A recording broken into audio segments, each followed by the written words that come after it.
Hello, everyone. Good morning, good afternoon, or good evening, depending on what time you're watching this video. It's me again, Teacher Kent. And today, we're going to talk about something new. We're going to talk about separation techniques. Don't worry, we will still continue with our test this coming week. I'm just going to be talking about what we're going to study in the weeks after the test. So, are you ready? Let's start. Let me just share my screen. There you go. Let me make myself a bit bigger. Separation techniques. Now, you're going to be asking, what is a separation technique? Well, before I answer that, let's understand first, what are we trying to separate? Because separation techniques come from the word separate, which means to move one thing apart from another. So, look at these pictures and tell me, what do you see?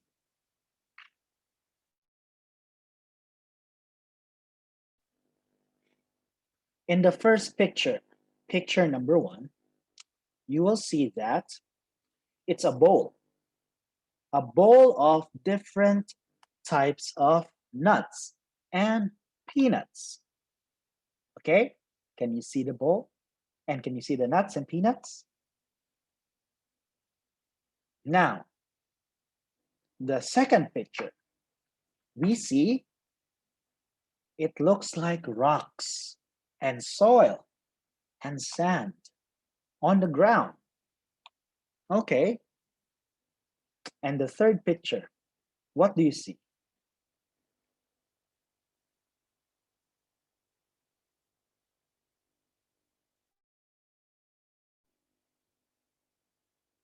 You see water and oil.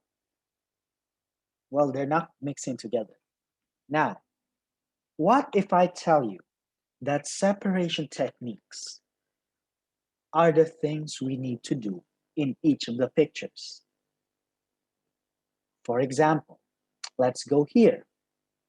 Let's say one day your mom bought a pack of peanuts, different types of nuts, and you found out that some you are allergic to some peanuts. If you eat those peanuts, you get sick. So, what do? You use your hands and fingers, right? You use this one. You go into the bowl, you pick one peanut or the peanut that you would like to eat, then you would put it in your mouth and then you eat it. That technique is called picking. You pick what you are going to get. Okay? That same technique can be used in the second picture. Let's say you went on a vacation somewhere and you wanted a souvenir to remember the place that you went to. So you use your hands, you saw there's a beautiful shell on the seashore. So you pick up the shell with your hand and you dust off the sand. That separation technique is also called picking because you are separating solids with your hands. Now, let's go to the third picture. Obviously, you cannot use your hands anymore. You cannot hold water unless it is in a container. And our hands, they are good at many things, but they are not good at keeping water. Let's say you want to separate oil and water because you mix them together and you're afraid that your mom might get angry. So, can you separate oil and water? Well, You can, but we will find that out together. So, are you ready now? Do you have a small idea of what are separation techniques? I hope you do. Let's start. We see a lot of mixtures all around us. So these things that we see right here, they are called mixtures because they mix things together. Many things are mixed together. That's why they are called mixtures. And the things that are mixed together are what we call substances. Okay? Remember, the final product of mixing together things is called a mixture, while each separate entity or thing in the mixture is called a substance. Okay? You please remember that because those words are going to be used during this chapter. Now, a mixture is made up of two or more different substances mixed together. Like here, there's in the first picture, there's different kinds of peanuts. They are not the same substance. They are the same peanuts, but they are different kinds. One peanut makes you, one peanut you're allergic to. So you need to pick to separate one thing from another. The second mixture here is the ground. There's the sand, the rocks, and the soil. The third mixture is oil and water. You understand what are mixtures now? Good. So, finally, we will answer our question. What are separation techniques? Well, separation techniques help us separate materials from mixture or substances from mixtures. Some mixtures can be separated through the process known as picking, and that's what I said. You used your hand.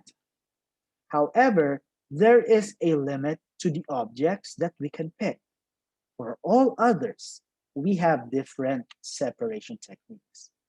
Because our hand, no matter how useful it is, there are some things that our hand cannot separate, like water and oil.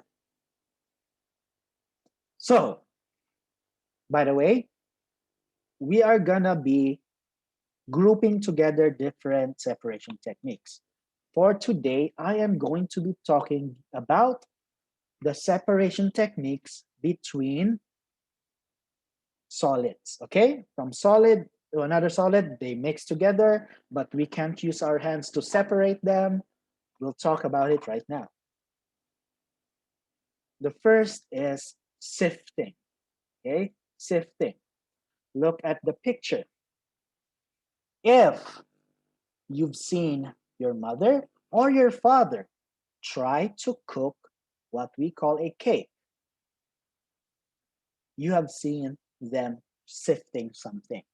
They are putting the flour onto a device called a sieve. Okay? Sifting is a technique used to separate solids by different sizes. It uses what we call a sieve. Some sieves have different sized holes for different particles of the mixture, and some sieves are used to get gold. Let's understand this one by one. Sifting is a separation technique that can separate solids that have different sizes. That's it. It uses what we call a sieve. In the picture below, a person is trying to bake a cake.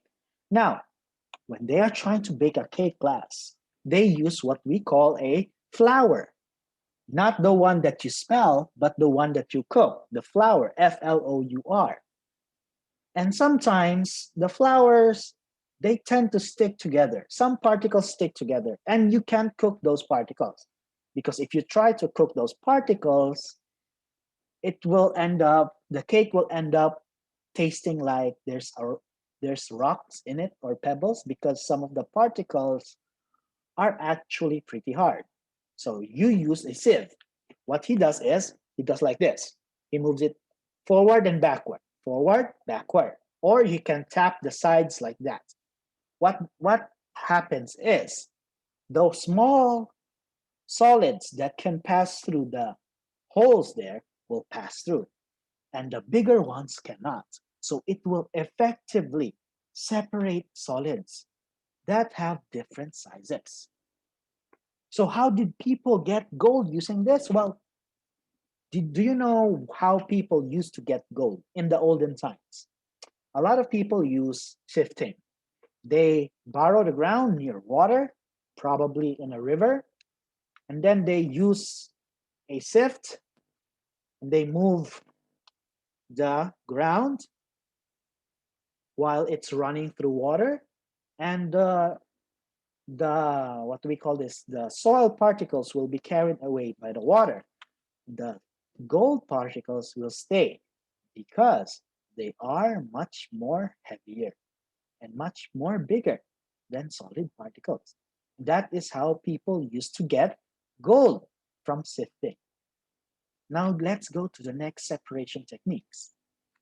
This separation technique focuses on magnets. You know what is a magnet, right? A magnet is something that attracts or can make a metal object come to it. That is a magnet. This one in the picture is what we call an electromagnet. It's a very big magnet that uses electricity. Now, magnets are strong. However, if you use electricity on them, it makes the magnet much, much more stronger. So the next separation technique is separation by magnets. It is useful for separating substances that are attracted to magnets from substances that are not attracted to magnets. Electromagnets are sometimes used. Now, when will we use this?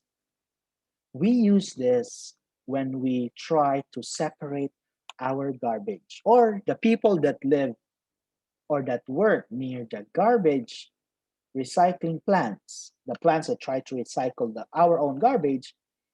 They use the magnets. They use big magnets so that all the mechanical things will be sucked up by the magnet. When they get all the mechanical things, they can then use those mechanical things to create new mechanical things. They don't need to make another mechanical object. They will just recycle. Remember the three R's: reduce, reuse, and recycle. Separation technique by magnets is used to recycle magnetic or metal parts. Do you understand? Another example of this is when you want to get iron from the ground. Iron is a type of metal, but it's also abundant in the ground. So what do? You get a handful of sand, and then you get a small magnet and you move it around the sand. And when you move away, those small parts of iron will follow the magnet. Don't worry, we will watch a video next time when we have a class on how separation of magnets will work. In fact, we will watch a video every single time that there is a new separation technique that is being shown. And what? So that we could learn more and understand more what is happening. Now, the last one for today, decantation. This is different class because the previous two, we separate solid and solid. This time we're gonna separate liquid from solid. Decantation, the smallest technique to separate a liquid from an insoluble liquid. No, so this is wrong. The simplest technique to separate a solid from an insoluble liquid. The solid should be settled at the bottom before pouring out the liquid. It is used when making tea. Look at the picture. This is a simple explanation of decantation. Let's say you've something fell down on your cup of water and you need to get it, but you can't use your hands because you don't want to get wet. So what will you do? You decantate. You let it settle at the bottom and you slowly pour away the water until the only thing that remains is in the bottom, the solid thing in the bottom. That is what we call decantation. It is used when making tea. For those of you who do not know how to make tea, we have what we call tea bags. Okay, it's a tea bag. It's a small paper that's full of tea. You put it in hot water and the tea will come out. Then you use decantation because sometimes the tea bags will fall down on the bottom of your cup. So when you drink, sometimes you might put the teacup, no, the tea paper on your mouth. Use decantation so that when you drink, you can slowly see the tea paper, the tea bag, and then you can separate it from what you are drinking.